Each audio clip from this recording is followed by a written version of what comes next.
ये है ब्रह्मा कुमारी इसका मनमोहनी वन कॉम्प्लेक्स। काफ़ी सुंदर बना हुआ है, हरे भरे पेड़ लगे हुए हैं और यहीं पर एक गॉडलीवुड स्टूडियो है जिससे ब्रह्मा कुमारी की सारी ऑनलाइन सेवाएं प्रसारित होती हैं। सीरियल्स, पिक्चर आदि जो भी शूटिंग होती है वो सब इसी के अंदर होती है।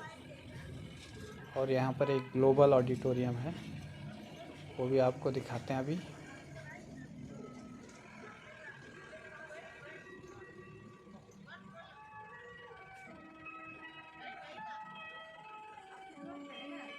अभी हम लोग पहुँच गए ग्लोबल ऑडिटोरियम और ये सामने पार्क है, हम देख सकते हैं।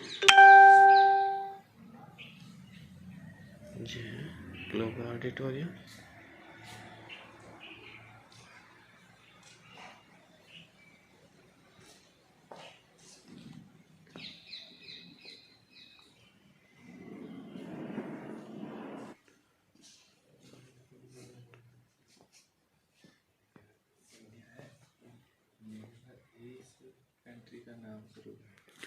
ये देख सकते हैं यहाँ पर सारे देशों में जहाँ भी सेवाएं चल रही हैं सब जगह के झंडे यहाँ लगे हुए हैं, इसीलिए इसका नाम ग्लोबल ऑडिटोरियम है।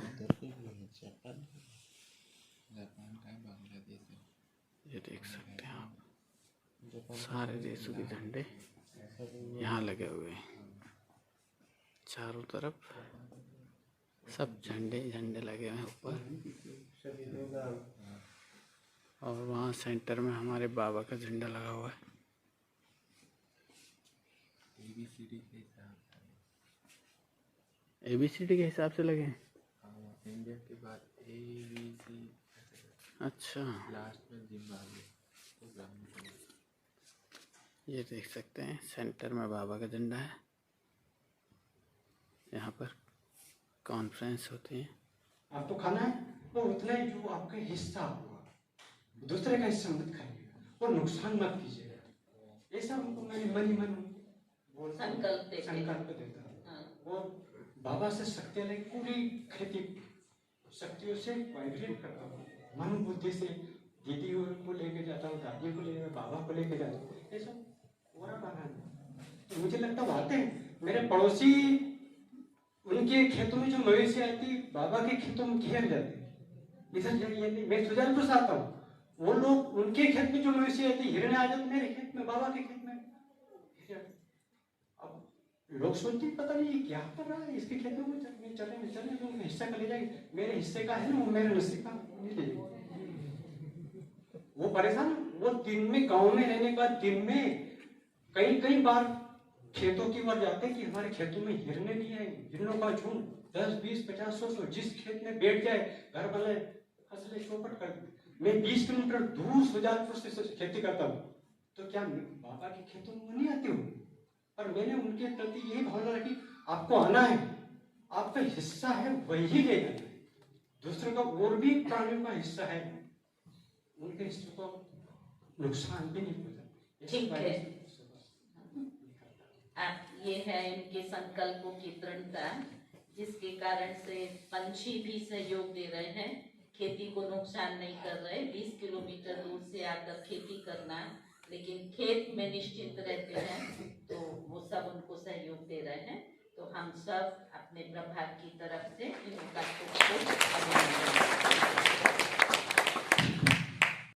तो थोड़ा सा शार्ट में दर्शना बहन, बिंदु बहन अपना अनुभव सुनाएंगे। ओम शांति। यौगिक खेती का आधार प्रेम। अभी आदरणीय राजू भाई जी ने सुनाया, प्रेम से सब कुछ हो सकता है। बस अपने आप से प्रेम, भगवान से प्रेम और प्रकृति के हर जीव से अगर दिल में प्रेम है, तो कल भी वो जो सवेरे जो बहन ने सुनाया ना, सुनीता बहन जी ने, तो वैसे सब जादू हो सकती है।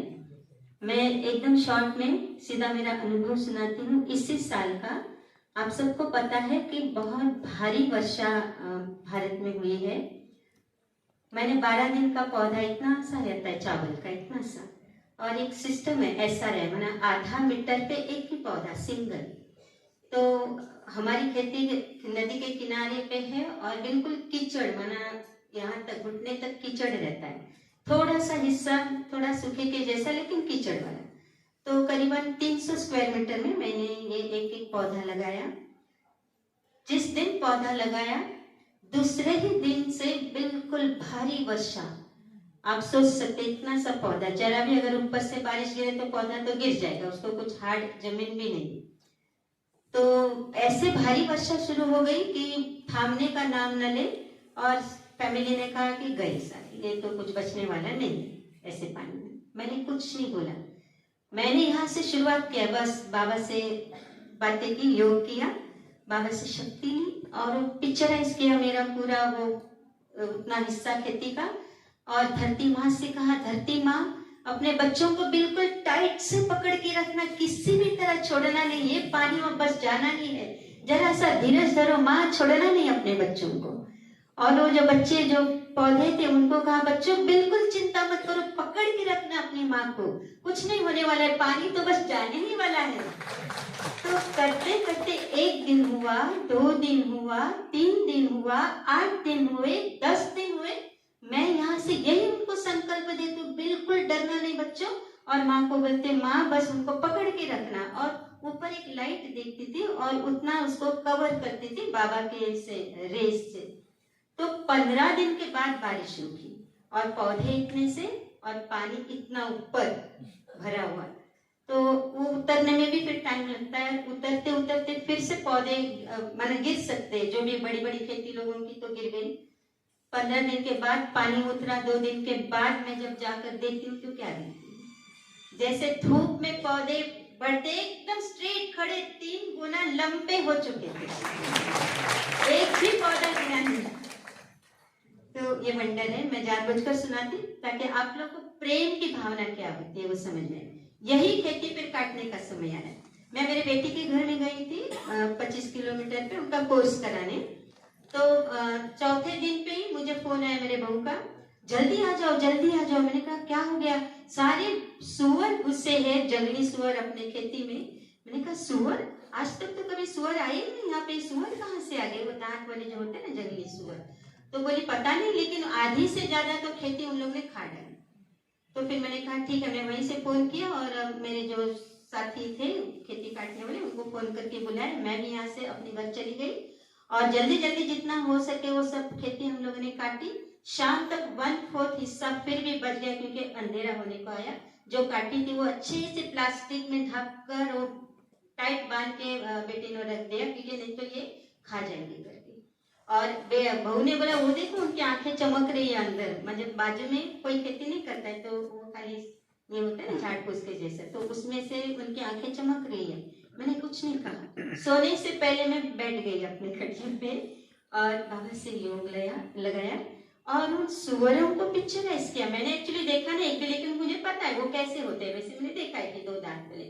मैंने उनको पिक्चराइज किया और बोला कि देखिए आपने मेरी खेती जो खाई है मुझे कोई उसका दुख नहीं है। जैसे हम लोग को भूख लगती है आपको भी भूख लगती है, आपको भी अनाज चाहिए, मुझे समझ में आता है।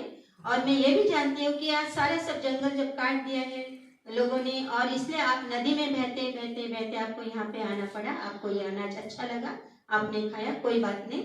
और उनको एक विजुअलाइजेशन करके उनको दिखाया कि गोवा की गवर्नमेंट ने अभी ऐसे जानवरों को मार डालने की अनुमति दी है, पहले नहीं थी।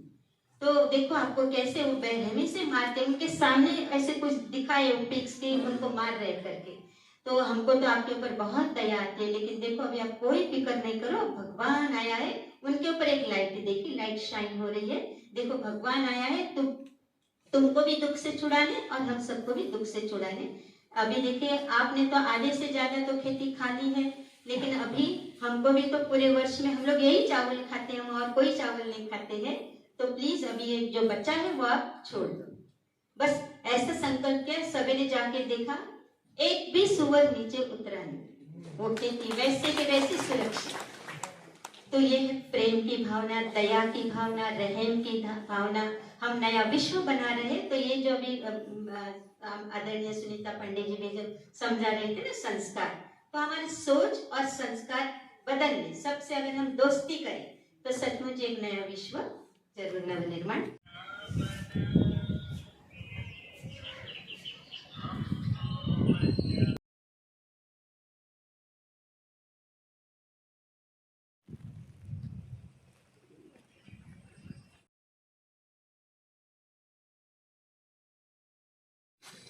उसके ऊपर में हमारे कमरा है।